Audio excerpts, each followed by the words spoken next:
Hi, I am Wilhelm. Today I invite you to take a look at victimhood from a different perspective. The question is, can we still be a victim? If there are no accidents in life and everything happens for us and not to us for our return home, let us explore this together. Let us say we are A and we are harassed, bullied, mistreated, or even mentally or physically tortured by this big guy here, whom we call B. Naturally, we feel victimized by him, and our ego is quick to self-righteously condemn and vilify him. He is evil, he is bad, he is cruel. But once we are willing to take an inquiring look at our circumstance and ask ourselves, how did we ever get into this situation, we may find some very surprising answers. The entire universe is running on the law of attraction, and this law is also the basis for all our relationships, including person B. We both have got something in common that pulls us together, like attracts like. For instance, it could be that B is expressing what we have been suppressing.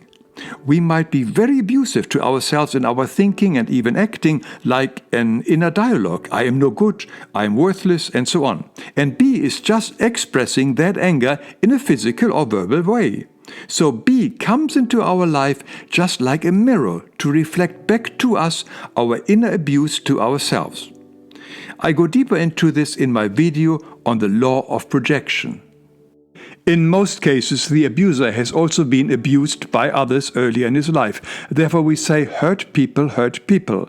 Again, it is always the law of attraction, like attracts like.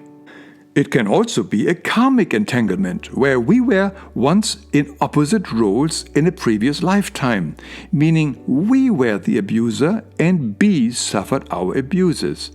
And in our present lifetime, we have to learn and experience the pain and suffering we have caused B, or another person, in a previous lifetime. It's simply our karma coming back to us so that we learn and grow. It can also be that we have made a soul contract with B prior our incarnation in which B agreed to help us grow. His abuse could help us to become stronger, more compassionate, understanding, and open us to the suffering of others. So in this case, B came into our life very much like a coach, just like in athletics, where the coach intentionally gives his team hard challenges to excel. He may also be manipulated by negative forces, which is again based on the law of attraction. These are just some of the many possibilities why B is in our life and gives us such a hard time. So when we now take a step back, we can see that everything fits together, and that it is not an accident why we are in this situation. It's all based on the law of attraction, the law of karma, or prearranged commitment. Therefore, as I've said before, irrespective how horrible, despicable, and offensive the other person is, he or she is always an angel in disguise.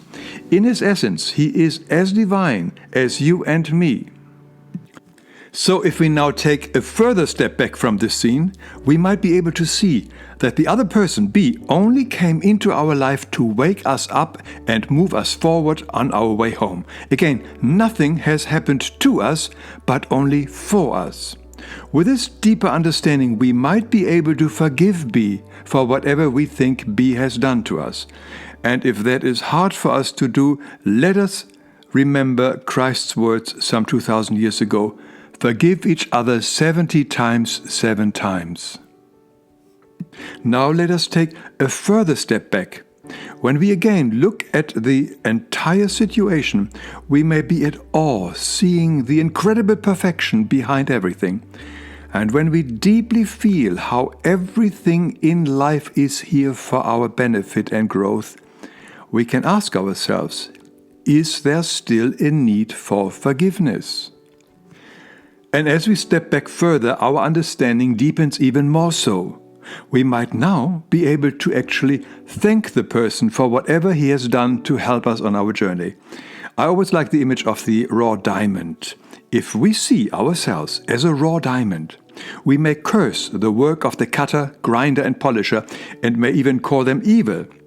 But without their efforts, our radiant beauty would never be revealed. Therefore, in the teachings of the Hawaiian mystical path of Ho'oponopono, we say to everybody, in particular to people like B, I am sorry, please forgive me, thank you, and I love you. This is the ultimate response to our difficult situation, actually to every situation. Now can we understand why Christ said, love your enemies? He invites us to see everything from his higher perspective, from the perspective of love. Now it's important to note that even though we are loving our enemies for the lessons they have shown us and forgiven them for the abuse, it doesn't mean we need to forget. We must never allow ourselves to be mistreated in any way by another person. We are not here to endure the pain or suffering others inflict on us. On the contrary, we must do everything possible to stop it in any way it is feasible for us. We do this not only for our own sake, but also for the good of the abuser, which is B. Remember, just like you and me, B also has the free will, and the abuse of his own free will creates further karma for him. So it's our responsibility to stop it also for his sake. We can take measures to prevent further attack or abuse by setting boundaries and maybe even take legal action.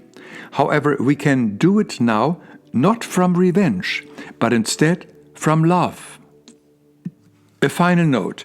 This deeper understanding is only meant for our own personal situation. It is never our place to speculate the spiritual reasons why other people or groups of people, past or present, are either victims or victimizers. That is between them and God alone.